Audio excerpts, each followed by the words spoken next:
And today I'll be reading a couple of poems from my recently published poetry book, which is available on Amazon. The first poem I'd like to read is called A Glass Heart. If you drop a glass upon the floor, what do you do? You pick up the broken pieces, of course. A simple question and a simple answer, with so much more meaning if we added. If I came to you with a shattered heart, would you pick up the pieces? Would you try and put it back together, like you would that glass upon the floor? A glass jigsaw. Oh, do be careful with the pieces. They are sharp and painful to the touch.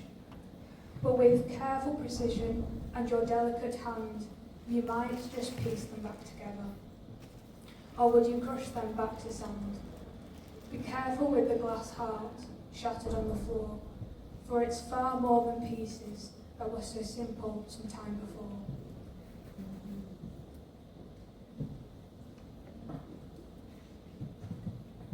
The next poem I'm going to read is called The Likes of You and Me. When you were little, did you look to the sky to see the little bird and the ways it might fly? Did you follow the bee as it passed from flower to flower, collecting its pollen? They were the days that mattered. Do you remember the daffodils that opened in the spring, or the flowers that bloomed in summer?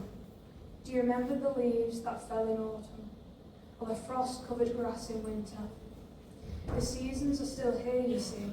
The only thing that has changed are you and me. And here is where I have a question. When was the last time you took notice? Notice of the seasons that surround us all year round.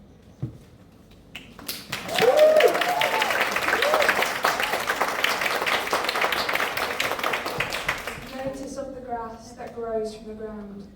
But these days, you need to see what you don't really notice. With the cutting of trees and the litter that grows, there will be nothing left in a few years, I suppose.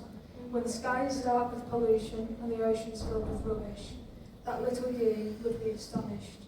Frozen in shock by what is left, they'd wonder about that bird and that bee they used to watch. They'd worry about the planet and what has come to be, and the only person they'd blame are the likes of you and me.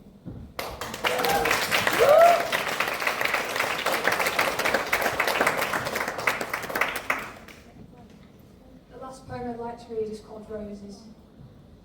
From a distance these flowers are pure, their petals are soft as silk, and their silhouette a visualization of grace and poise.